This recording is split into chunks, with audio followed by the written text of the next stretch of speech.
Siyabingelela sinamukele ekhaya lapho sichaza khona amaphupho.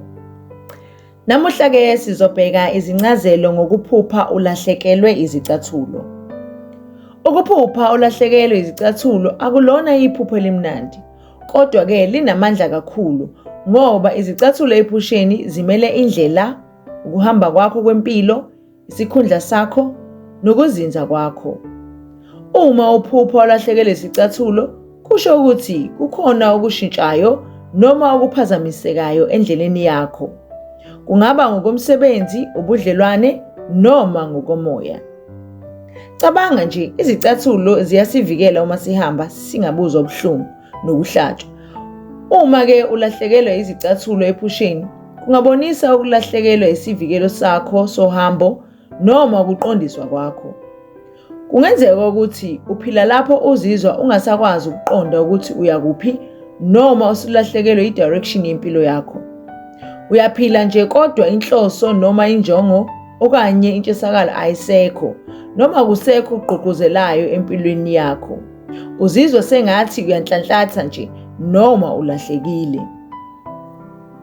Uma ephusheni ulahlekelwa isicathulo esisodwa kuphela, kusho ukuthi empilweni yakho kukhona okungalingani, mhlawumbe uthando olungeluhle hle, umsebenzi ongekho right noma ongemuhle hle, noma ke indlela owenza ngayo izinto ayihambisani nomoya wakho.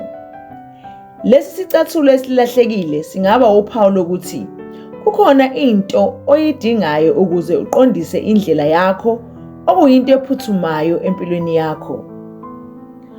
Uma uphupha ulahlekelwe izicathulo emphakathini, esikoleni, esontweni noma kubantu abaningi, leli phupho lingaveza ukuthi uzizwa unamahloni noma ungathenjwa umphakathi.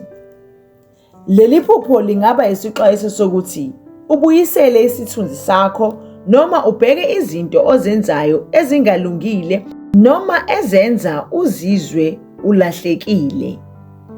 Uma uphupha ubheka izicathulo kodwa ungazitholi, kusho ukuthi usuzama ukuzibuyisa noma ukuqondisa indlela yakho. Kodwa kungenzeka ukuthi kukhona okuthile okungakalungi kuwe ngaphakathi, njengokwezethemba, ukwesaba noma ukunganaki umoya wakho. Uma uphupha uthola izicathulo ezindala ngemuva kokulahlekelwa ezintsha, lokhu kungasho ukuthi uzobuyela endleleni endala noma emkhubeni omdala.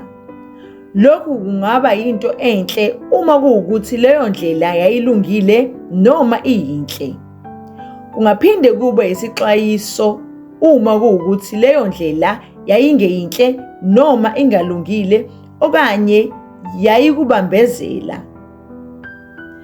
Ngakho-ke kubalulekile ukubona ukuthi izicathulo ezindala ephusheni zinjani. Uma zi-clean kungasho ukuthi uzobuyiselwa noma uzobuyela endleleni enhle yakho yokuphila.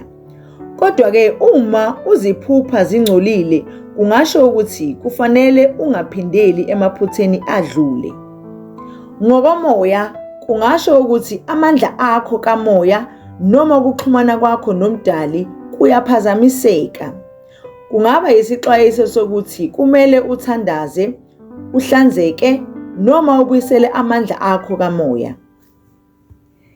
Ezinye izikhathi leli phupho livela kubantu abaphila phakathi kwezinguquko, njengokushintsha umsebenzi, ukushiya indawo noma ukwehlukana nabathile empilweni. Uma uphupha uthola izicathulo ezintsha ngemuva kokulahlekelwa ezindala, lokhu kungaba umsebenzi omusha, umuntu omusha empilweni yakho noma indlela entsha yokuphila eyenza uzizwe ukhululekile. Ngamafuphi, ukuphupha ulahlekelwe izicathulo kungasho ukuthi kukhona okudingekayo ukuze uqhubeke kahle endleleni yakho. Uma uphupha uzithola izicathulo, kungabonisa ukuvuselelwa. Uma uphupha usazifuna noma uzibheka, kungabonisa ukungazithembi noma ukulahleka.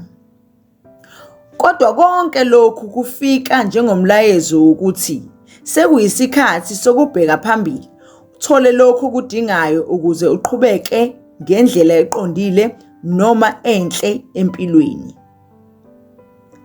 Siyabonga, nisale kahle.